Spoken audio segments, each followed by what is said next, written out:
Perayaan Membajak. Setelah pangeran berumur beberapa tahun, Raja Suddhodana mengajaknya untuk turut pergi ke perayaan membajak. Raja sendiri turut membajak bersama-sama para petani dengan menggunakan sebuah alat bajak yang terbuat dari emas. Sewaktu perayaan berlangsung dengan meriah, dayang-dayang yang ditugaskan untuk menjaga pangeran merasa tertarik sekali dengan jalannya perayaan itu. Mereka ingin menyaksikan perayaan tersebut dan meninggalkan pangeran kecil di bawah bayangan pohon jambu. Setelah kembali, mereka merasa heran sekali melihat pangeran sedang bermeditasi dengan duduk bersila. Dengan cepat, mereka melaporkan peristiwa tersebut kepada raja. Raja dengan diiringi para petani berbondong-bondong datang untuk menyaksikan peristiwa ganjil tersebut. Benar saja, mereka menemukan pangeran kecil sedang bermeditasi dengan kaki bersila dan tidak menghiraukan kehadiran orang-orang yang sedang memperhatikannya. Karena pangeran saat itu telah mencapai jana, yaitu suatu tingkatan pemusatan pikiran, maka sama sekali tidak terganggu oleh suara-suara yang berisik. Ada lagi satu keajaiban lain. Bayangan pohon jambu tidak mengikuti jalannya matahari, tetapi tetap memayungi pangeran kecil yang sedang bermeditasi. Melihat keadaan yang ganjil ini, untuk kedua kalinya Raja Suddhodana memberi hormat kepada anaknya. Masa kanak-kanak. Setelah pangeran berusia 7 tahun, raja memerintahkan untuk menggali 3 kolam di halaman istana. Di kolam-kolam itu ditanami berbagai jenis bunga teratai. 1 kolam dengan bunga teratai yang berwarna biru, 1 kolam dengan bunga yang berwarna merah, dan 1 kolam lagi dengan bunga yang berwarna putih. Selain 3 kolam tersebut, raja juga memesan wangi-wangian, pakaian, dan tutup kepala dari negara Kasih, yang waktu itu terkenal karena menghasilkan barang-barang tersebut dengan mutu terbaik. Pelayan-pelayan diperintahkan untuk melindungi pangeran dengan sebuah payung yang indah kemanapun pangeran pergi, baik siang maupun malam hari, sebagai lambang dari keagungannya. Setelah tiba waktunya untuk bersekolah, raja memerintahkan seorang guru yang bernama Wiswamitra untuk memberikan pelajaran kepada pangeran dalam berbagai ilmu pengetahuan. Ternyata pangeran cerdas sekali. Semua pelajaran yang diberikan dengan cepat dapat dipahami, sehingga dalam waktu singkat tidak ada lagi hal-hal yang dapat diajarkan kepada pangeran kecil.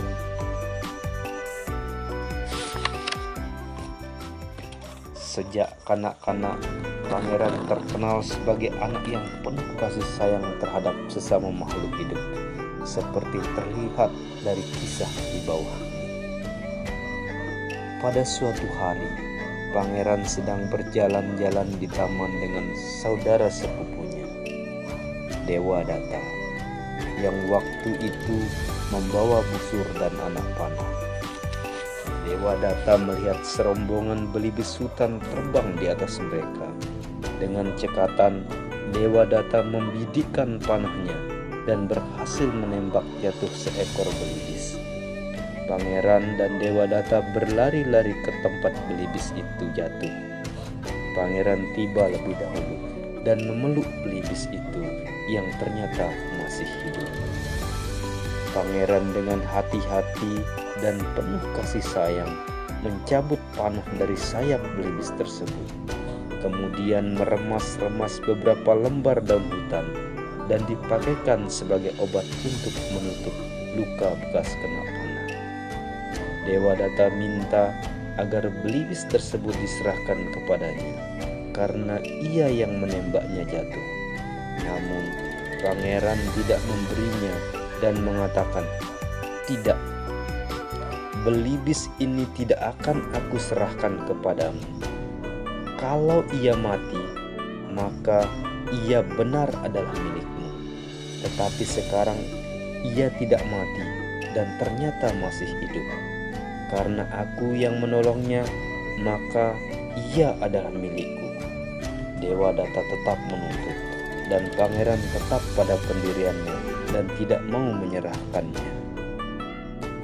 Akhirnya, atas usul pangeran, mereka berdua pergi ke dewan para bijaksana dan mohon agar dewan memberikan keputusan yang adil dalam persoalan tersebut. Setelah mendengarkan keterangan-keterangan dan penjelasan-penjelasan dari kedua belah pihak, dewan lalu memberikan keputusan sebagai berikut. Hidup itu adalah milik dari orang yang mencoba menyelamatkannya. Hidup tidak mungkin menjadi milik orang yang mencoba menghancurkannya. Karena itu, menurut norma-norma keadilan yang berlaku, maka secara syah Belibis harus menjadi milik orang yang ingin menyelamatkan jiwanya, yaitu Pangeran Siddhartha. Masa remaja.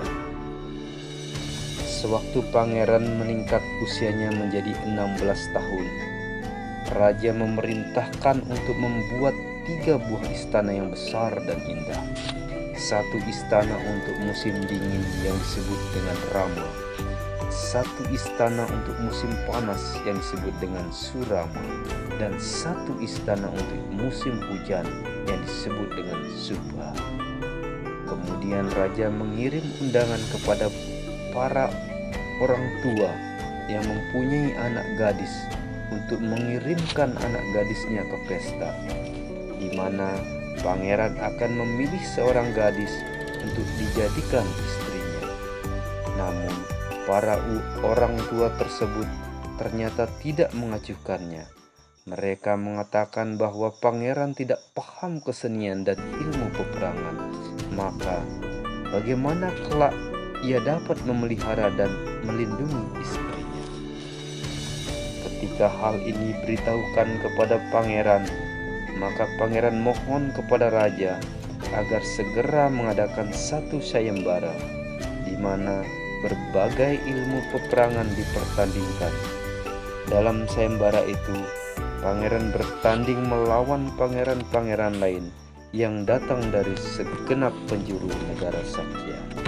Bahkan juga pangeran-pangeran dari negara-negara lain.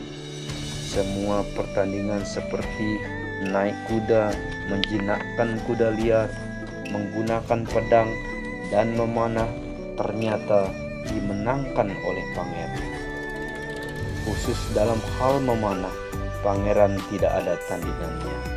Untuk membentangkan busur panah yang dipakai oleh pangeran saja, mereka tidak mampu, karena busur panah itu besar dan berat, sehingga untuk membawanya ke tempat pertandingan harus digotong oleh 4 orang. Dengan mendapat sambutan yang meriah sekali dari para hadirin, pangeran dinyatakan sebagai pemenang mutlak dari sayembara tersebut. Dalam sebuah pesta besar yang kemudian diselenggarakan dan dihadiri oleh tidak kurang dari 40.000 gadis cantik, pilihan pangeran jatuh kepada seorang gadis bernama Yasodhara yang masih ada ikatan keluarga dengan pangeran, karena ia adalah anak pamannya yang bernama Raja Subhabuddha dari negara Dewa Daha, dan bibinya Ratu Amita, adik Raja Suddhodana. Setelah Pangeran Siddhartha menikah dengan putri Yasodhara, maka kekhawatiran Raja Suddhodana agak berkurang, sebab Raja selalu ingat dengan ramalan dari petapa Asita bahwa pangeran kelak akan menjadi Buddha. Dengan Dengan pernikahannya ini, raja berharap pangeran akan lebih diikat kepada hal-hal duniawi.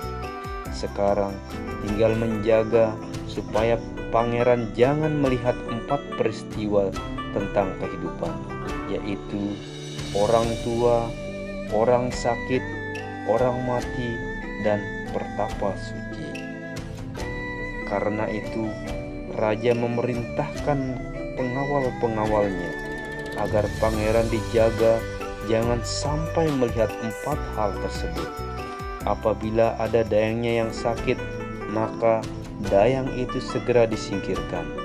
Semua dayang dan pengawalnya adalah orang-orang muda belia.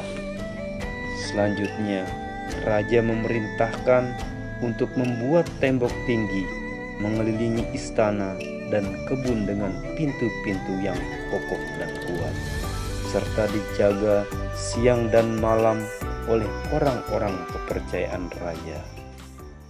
Dengan demikian, Pangeran Siddhartha dan Putri Yasodhara memadu cinta di 3 istana yang mewah sekali dan selalu dikelilingi oleh penari-penari dan dayang-dayang yang cantik-cantik. Raja merasa puas dengan apa yang telah dikerjakannya dan berharap bahwa pangeran kelak dapat menggantikannya sebagai raja di negara Satria.